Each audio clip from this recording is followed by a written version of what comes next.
ओम श्री कामाख्या देव्ये नमः। ओम श्री विंध्यवासिनी देव्ये नमः। जब किसी का भाग्य बदलने वाला होता है तो प्रकृति हमें कुछ विशेष प्रकार के संकेत देती है।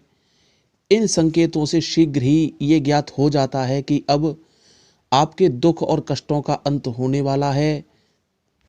आपके जीवन में जो अब तक दरिद्रता, रोग, संताप ये सब जो चल रहे थे, इनसे आपको शीघ्र मुक्ति मिल जाएगी और आपको सुखों की प्राप्ति होगी। कौन से हैं वो ऐसे शुभ संकेत, आइए जानते हैं। ध्यान से सुनिएगा, वीडियो स्किप मत करना, चैनल सब्सक्राइब कर लीजिए और वीडियो शेयर भी करना और भी लोगों को ये जानकारी मिल सके। तो चलिए जानते हैं पहला ऐसा संकेत कौन सा है जिसके माध्यम से ये ज्ञात हो जाता है कि आपके दुख वाले दिन समाप्त होने वाले हैं और सुख और खुशी के दिन प्राप्त होने वाले हैं। सुनिए ध्यान से। कहीं भी जाते या आते समय आपको दुल्हन या दुल्हा दिखाई दे या विदाई होते हुए आपको दिखाई दे तो ये बहुत ही शुभ संकेत होता है। आपको लाभ होने की संभावना बहुत अधिक बढ़ जाती है।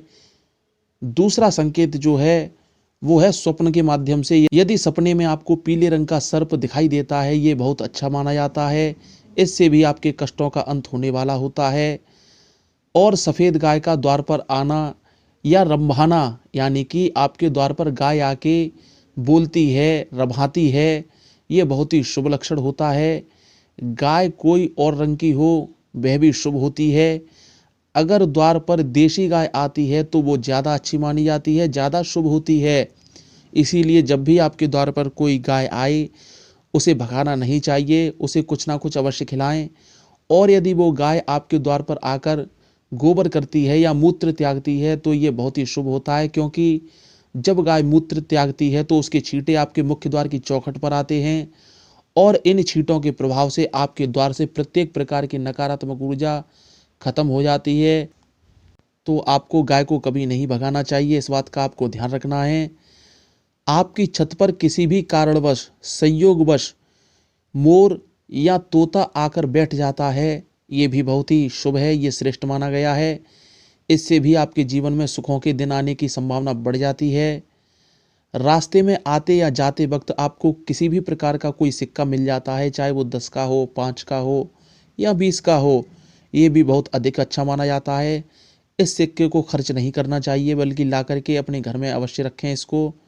काम पर जाते समय दूध से भरा या पानी से भरा हुआ बर्तन या बाल्टी आपको दिखती है, ये भी बहुत ही अच्छी मानी गई है। किसी जलाशय में मछली या कछुआ को यदि आप देखते हैं रास्ते में, ये बहुत ही शुभ होगा। अक्सर आपने रास्ते में देखा होगा कि कोई व्यक्ति फलों की टोकरी ले जाकर या कोई महिला फलों की टोकरी सिर पर रखे हुए है और वो उन फलों को बिक्री करने के लिए ले जा रही है। इस प्रकार का दृश्य भी देखना बहुत ही अच्छा रहेगा। नारियल देखना भी बहुत ही शुभ माना जाता है, लेकिन ऐसा नहीं है कि रास्ते में नारियल के पेड़ खड़े हों और आप उन्हें रोज देखकर जाते हो, ये शुभता की श्रेणी में नहीं आते। इस बात का आपको ध्यान रखना है। या फिर कोई महिला या कोई पुरुष रोजाना एक ही स्थान पर फलों की बिक्री करता है बैठ के, तो इस प्रकार का दृश्य भी आपको शुभ नहीं मानना चाहिए, ये तो साधारण सी बात है। संयोगवश कभी कभार यदि ऐसी घटना घटती है जो मैंने अभी संकेत बताए हैं, उसी प्रकार की घटनाओं को केवल शुभता की श्रेणी में रखा गया है और यही शुभता के प्रतीक आपके कष्टों का अंत करते हैं और आपके जीवन में सुखों की बहार लाते हैं। तो इसलिए इस बात का आपको ध्यान रखना है। पहले से ज़्यादा आप ईश्वर पर भरोसा करने लगे हैं। अब तक आपका कोई इष्ट नहीं था। इष्ट का मतलब है जिसे आप पसंद करते हैं, जिस भी देवी देवता की आप पूजा करते हैं, और फिलहाल में ही आपने अपने इष्ट का चयन कर लिया है और आप समय समय पर या रोजाना उनके लिए धूप दीप जलाते हैं, ईश्वर के प्रति भरोसा करने लग गए हैं, तो ये भी शुभ है। प्रातः ब्रह्म मुहूर्त में यदि आपकी 3 से 5 बजे तक नींद खुलती है तो ये संकेत भी बहुत ही अच्छा माना जाता है, क्योंकि ब्रह्म मुहूर्त में सभी ईश्वरीय शक्तियाँ, सकारात्मक शक्तियाँ क्रियाशील रहती हैं। इस समय आपकी आँख यदि खुलती है तो बहुत ही अच्छा माना जाता है। ये सभी प्रकार के संकेत, पुनः कहता हूँ मैं, संयोगवश यदि घटित होते हैं तो ही शुभ माने जाते हैं। रास्ते में कोई व्यक्ति यदि फल बेच रहा है या रास्ते में नारियल का पेड़ खड़ा है या फल का पेड़ खड़ा है, तो इस प्रकार के दृश्यों को शुभ नहीं माना जाएगा। ये तो दैनिक दिनचर्या की एक परिभाषा होती है, इसलिए संयोगवश आपको इन चीज़ों के दर्शन होते हैं तभी इनको शुभ और श्रेष्ठ माना जाता है।